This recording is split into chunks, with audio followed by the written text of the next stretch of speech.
Karamihan sa mga hotel ay sikat dahil sa ganda at comfort na ibinibigay nito. Pero alam mo ba na may mga kakaibang hotel sa mundo na dinadayo hindi dahil sa ganda, kundi dahil sa misteryo at madilim na kasaysayang nakapalibot sa mga ito? Are you the Incubus? Yeah, I heard that. Just then, we all heard a very loud banging noise, as if a door slammed shut coming from downstairs. Mula sa hotel na dating kulungan hanggang sa isang inn na sinasabing ginamit noon sa pagbitay ng mga bilanggo. Sa video na ito, narito ang 10 pinakanakakatakot na hotel sa mundo. Number 10, The Crescent Hotel. Sa ibabaw ng isang bundok sa Eureka Springs, Arkansas, may malaking Victorian hotel na tinatawag na America's Most Haunted Hotel. Ito ang Crescent Hotel. Binuksan ito noong 1886 bilang luxury resort para sa mayayamang turistang bumibisita sa natural springs ng Eureka Springs. Mamahalin ng pagkakagawa rito. Gumamit ng bato sa buong lugar, meron ding malalaking bintana, matataas na ceiling at maluluwang na kwarto. Pero nang humina ang turismo, ilang beses na nagbago ang gamit ng gusali. Noong early 1900s, ginawa itong paaralan para sa mga babae.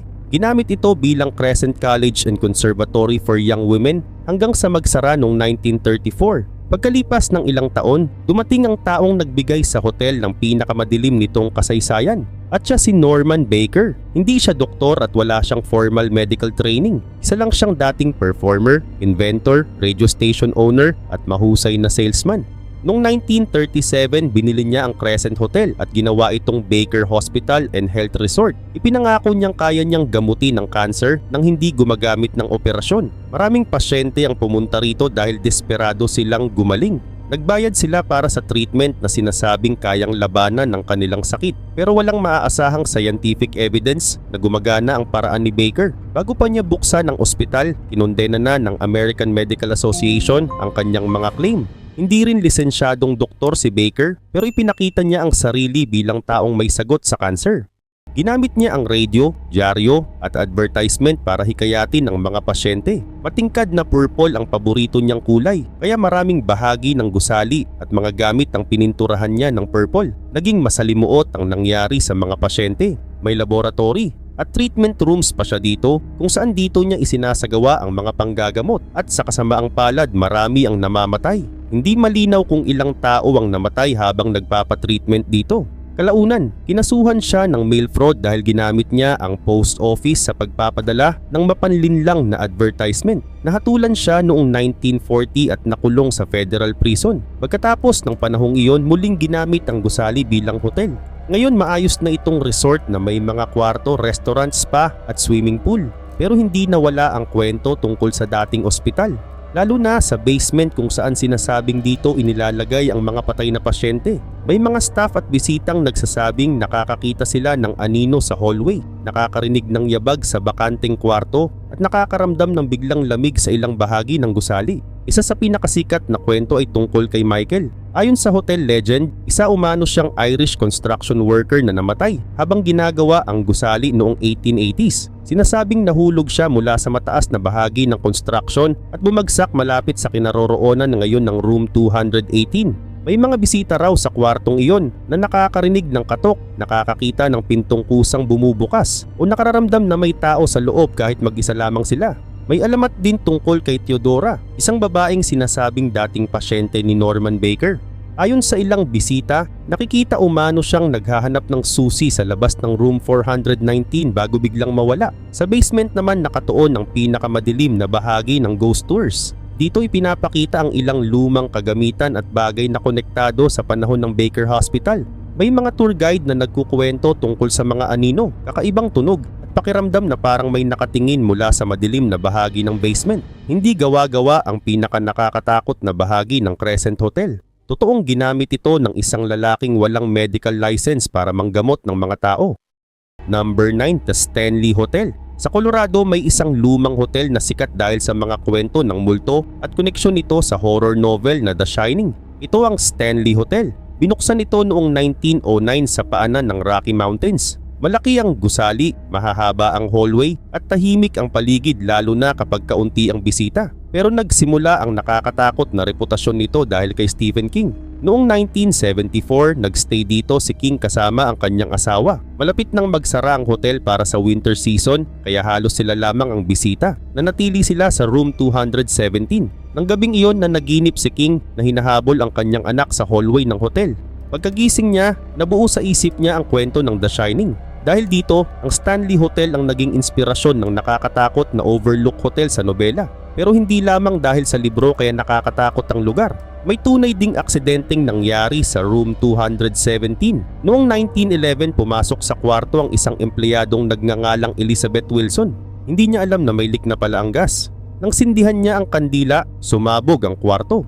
Bumagsak siya sa sahig sa ibaba at malubhang nasugatan, pero nakaligtas siya. At nang pumanaw siya kalaunan, nabuwang kwento na ang espiritu umano ni Elizabeth ay nanatili sa kwarto. May mga bisitang nagsasabing kusang nagagalaw ang kanilang gamit, bumubukas ang pinto, at namamatay o bumubukas ang ilaw ng walang humahawak. May kwento rin na minsan na inilalabas umano sa hallway ang gamit ng mga lalaking natutulog roon ng walang kasamang babae. Bukod sa room 217, kilala rin ang 4th floor. Dati itong tirahan ng mga empleyado at kanilang mga anak. May mga bisitang nagsasabing nakakarinig sila ng batang tumatakbo, tumatawa at naglalaro sa hallway kahit wala namang batang makikita. May mga nakakarinig din umano ng piano sa music room kahit walang tumutugtog. Ang piano ay dating pag-aari ni Flora Stanley, asawa ng nagpatayo ng hotel. Sa katunayan, mahigit 100 years na ang gusali. Kaya naman lumalangit-ngit na ang sahig, gumagalaw ang mga pinto dahil sa hangin, at kumakalat na ang tunog sa mahahabang hallway. Bagamat nakakatakot ang lugar ay patuloy pa rin itong dinarayo ng mga bisita. Number 8. Karosta Prison Hotel. Sa Latvia naman, may dating military prison na pwede mong pasukin bilang turista at tulugan ng isang gabi. Ito ang Karosta Prison sa lungsod ng Lipaha. Itinayo ang gusali noong bandang 1900. Dapat sana itong maging military hospital pero ginawa itong kulungan para sa mga sundalong lumabag sa batas at military rules. Ginamit ito sa panahon ng Russian Empire, Dalawang World War at Soviet occupation. Nanatili itong detention center hanggang 1997. Ngayon isa na itong museum at kakaibang overnight attraction. Hindi ito katulad ng normal na hotel na may malambot na kama at magandang kwarto. Matutulog ka sa tunay na prison cell. Simple lang ang higaan, malamig ang paligid at halos walang anumang comfort. May special din silang program na tinatawag na behind bars. Dito umaarte bilang prison guards ang staff. Maaari kang bigyan ng utos, pagawin ng exercise at tratuhing parang bagong bilanggong ipinapasok sa military prison. Bago sumali, kailangang pumayag ang bisita sa kanilang rules. Role-playing experience lamang ito pero sadyang ginagawa itong mahigpit at nakakatakot. Totoong kulungan ang mga sel, bakal ang mga pinto at makikita pa rin ang lumang kondisyon ng gusali. Kaya habang nakahiga ka sa loob ng madilim na sel, madali mong maiisip ang mga taong totoong ikinulong dito noon. Hindi pumupunta rito ang mga bisita para mag-relax. Pumupunta sila para maranasan kung ano ang pakiramdam na makulong sa isang lumang military prison, kahit isang gabi lamang. Number 7. Dragsholm Castle. Sa Denmark, may isang castle na mahigit 800 years nang nakatayo. Ito ang Dragsholm Castle. Nagsimula ito bilang medieval fortress. Ginamit din itong tahanan ng mga noble family at kulungan para sa mahahalagang bilanggo. Ngayon isa na itong luxury hotel na may 41 rooms at mga kilalang restaurant. Pero bukod sa pagkain at magagandang kwarto, sikat din ito sa mga kwento tungkol sa multo. Tatlo ang pinakakilalang sinasabing nagpapakita rito. Una ang Grey Lady na ayon sa alamat ay dating servant sa castle. Ikalawa ang White Lady na sinasabing isang babaeng ikinulong ng sariling pamilya dahil sa bawal na relasyon. Ikatlo si James Hepburn, Earl of Bothwell, ang ikatlong asawa ni Mary, Queen of Scots. Totoong makasaysayang tao si Bothwell. Tumakas siya mula Scotland, nahuli at ikinulong sa Denmark. Ginugol niya ang huling bahagi ng kanyang buhay bilang bilanggo sa Dragsholm Castle. Ayon sa mga kwento, nakikita umano siya sa courtyard at malapit sa dating prison section. May mga bisita ring nagsasabing nakarinig sila ng kaluskos, katok at yabag sa gabi. Napakatanda na ng castle. Makakapal din ang mga pader dito, luma ang sahig at maraming tunog ang maririnig mo dito. Sa madaling araw maraming nagsasabi na madalas silang makadinig ng mga yabag sa hallway. Number 6. The Queen Mary. Sa Long Beach, California may isang lumang ocean liner na ginawang floating hotel. Ito ang RMS Queen Mary. Nagsimula itong magdala ng mga pasahero sa Atlantic Ocean noong 1936. Pagsapit ng Second World War, ginawa itong troop ship at ginamit sa pagdadala ng libu-libong sundalo. Pagkatapos ng digmaan, bumalik ito sa passenger service hanggang tuluyan itong ihinto noong 1967. Mula noon, permanente na itong nakadaong sa Long Beach. Ngayon may mga kwarto, restaurant, museum at event venue sa loob ng barko. Pero sikat din ang Queen Mary dahil sa mga kwentong may nagpaparamdam umano rito. Isa sa madalas banggitin ang lumang swimming pool. Matagal na itong walang tubig pero may mga bisitang nagsasabing nakarinig sila ng tilamsik, tawanan ng bata at mga yabag sa paligid. May mga kwento rin mula sa engine room at mahahabang hallway ng barko. May ilan umanong nakarinig ng lumang machine, nakakita ng anino o nakaramdam na parang may sumusunod sa kanila. Walang matibay na ebidensyang nagpapatunay na paranormal ang mga ito. May ilang ghost story rin tungkol sa barko na walang malinaw na historical record. Pero ginagamit mismo ng Queen Mary ang mga alamat na ito sa kanilang official haunted tours. Kahit walang multo, kakaiba pa rin ang matulog sa halos 90-year-old na barko. Makikitid ang hallway, luma ang mga kwarto at maririnig ang iba't ibang tunog mula sa loob ng malaking katawan ng barko. Kapag nagising ka sa madaling araw at may narinig kang yabag sa labas, mahirap malaman kung normal na ingay lang yon o may ibang kasama kang naglalakad sa Queen Mary. Number 5, The Langham Hotel. Sa London may isang luxury hotel na binuksan noong 1865. Ito ang The Langham. Kilala ito sa magagandang kwarto, mamahaling pagkain at mga sikat na bisita. Pero may isang bahagi ng hotel na mas kilala dahil sa nakakatakot na kwento. Ito ang Room 333. Ayon sa mga lumang kwento, may ilang bisitang nagsabing nakakita sila ng lalaking nakasuot ng Victorian clothes sa loob ng kwarto. Sinasabi nilang nakatayo lamang ito malapit sa kama o bintana bago biglang mawala. Isa sa pinakasikat na kwento ay tungkol sa isang BBC announcer na umano'y nakakita ng kakaibang anyo habang nananatili sa kwarto noong 1970s. Pero tulad ng ibang ghost story, personal na salaysay lamang ito at walang scientific proof. May iba pang alamat tungkol sa mga taong nakikita raw sa hallway at ibang bahagi ng hotel. Pero hindi agresibong ginagamit ng The Langham ang mga multo sa kanilang marketing. Luxury hotel pa rin ang pangunahing pagkakakilanlan nito. Posibleng normal na ingay lamang mula sa lumang gusali ang naririnig ng mga bisita. Pero kapag nagising ka sa gitna ng gabi at may nakatayong anyo sa dulo ng iyong kama, baka hindi mo nahintaying malaman kung totoo ito o gawa lamang ng iyong isip. Number 4, The Fairmont Banff Springs Hotel. Sa gitna ng Canadian Rockies sa Alberta, Canada, may isang malaking hotel na parang lumang castle. Ito ang Fairmont Banff Springs Hotel. Napapalibutan ito ng matataas na bundok, kagubatan at Bow River. Malapit din ito sa natural hot springs na naging dahilan kung bakit sumikat ang Banff bilang tourist destination. Binuksan ang unang Banff Springs Hotel noong 1888. Ipinagawa ito ng Canadian Pacific Railway para hikayatin ang mayayamang pasahero na bumiyahe sakay ng tren at bisitahin ang Canadian Rockies. Simple ang naging strategy ng railway company. Kung may magandang hotel sa isang napakagandang lugar, mas maraming tao ang sasakay sa kanilang tren. Pero ibang-iba ang unang hotel sa nakikita ngayon. Karamihan sa orihinal na gusali ay gawa sa kahoy. Noong 1926, malaking bahagi nito ang nasira sa sunog. Pagkatapos nito, nagtayo ng mas malaki at mas matibay na hotel. Gumamit sila ng bato at concrete kasama ang matataas na tower at matarik na bubong na nagbigay rito ng anyong parang European castle.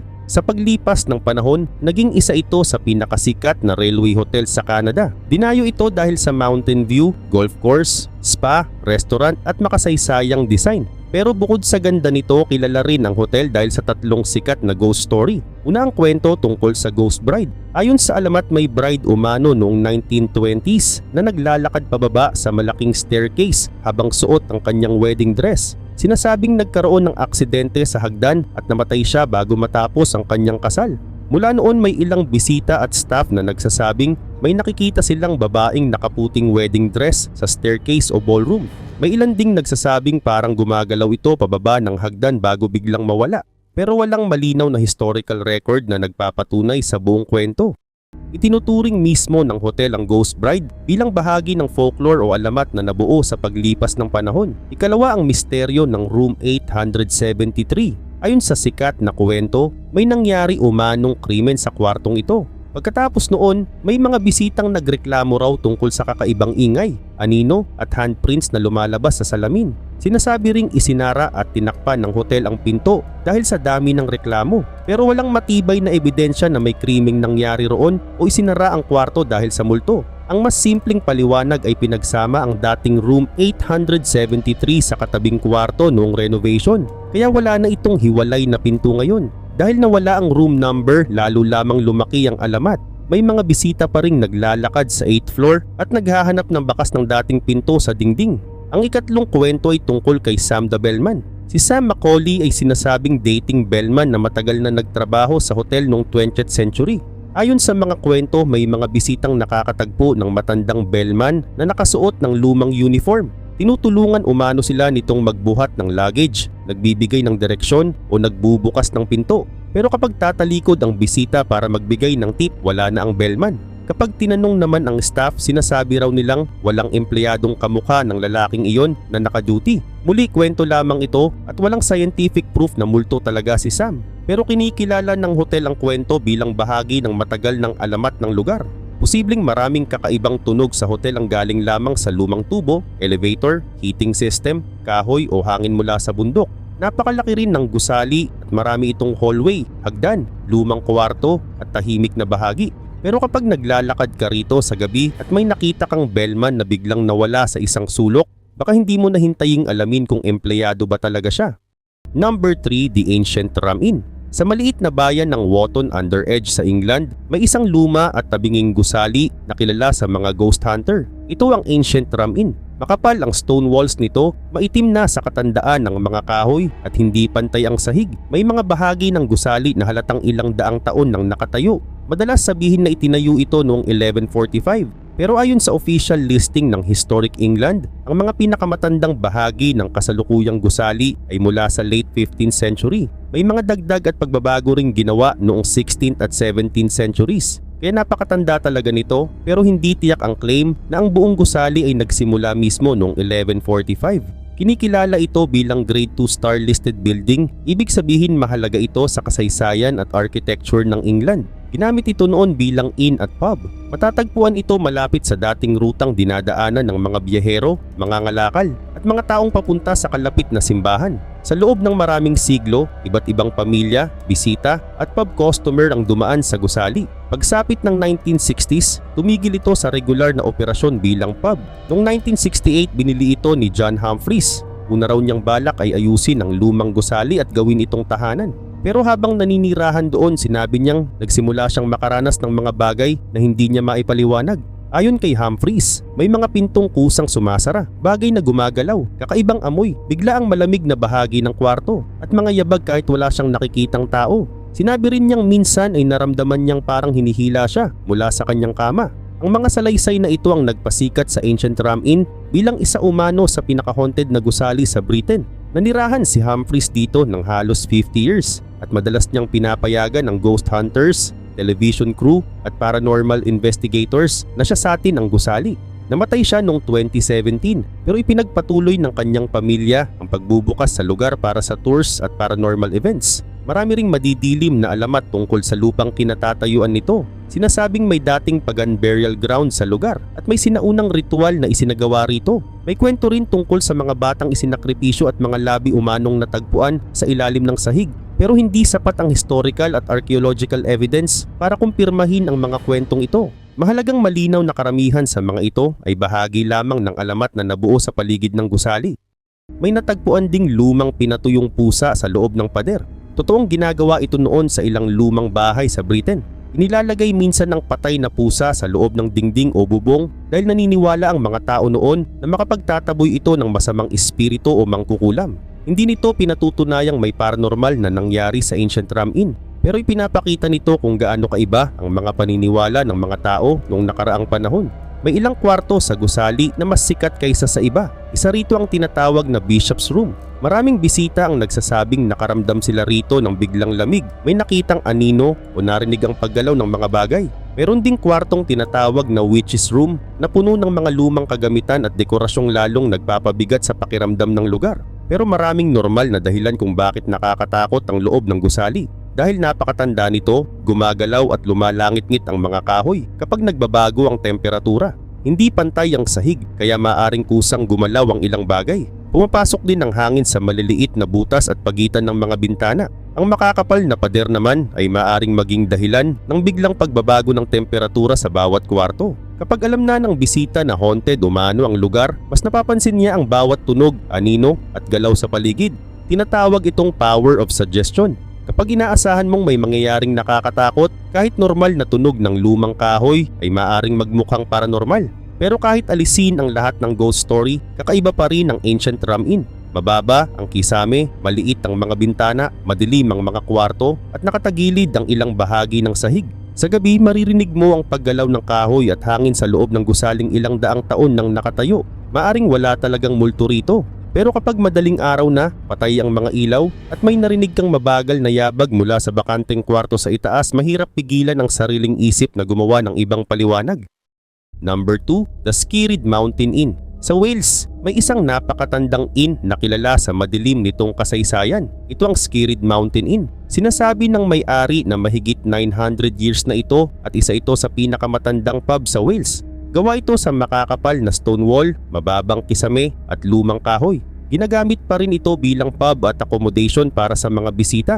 Ang pinakasikat na kwento tungkol dito ay ang sinasabing dating courtroom sa itaas. Ayon sa local legend, nililitis dito noon ng mga kriminal at dito isinasagawa ang pagbitay malapit sa hagdan. May lumang oak beam pa rin sa lugar na sinasabing ginamit sa pagbigti. May mga marka din sa kahoy na sinasabing galing sa lubid pero walang sapat na historical record na nagpapatunay sa claim na mahigit 180 tao ang binitay rito. May mga bisita ring nagsasabing nakarinig sila ng yabag, nakaramdam ng biglang lamig o parang may nakatingin sa kanila habang natutulog. Walang scientific proof na paranormal ang dahilan nito. Pero kapag mag-isa ka sa lumang kwarto, tahimik ang buong gusali at alam mong may madilim na kwento ang lugar, kahit simpleng ingay ng kahoy ay madaling makapagpatakot sa iyo.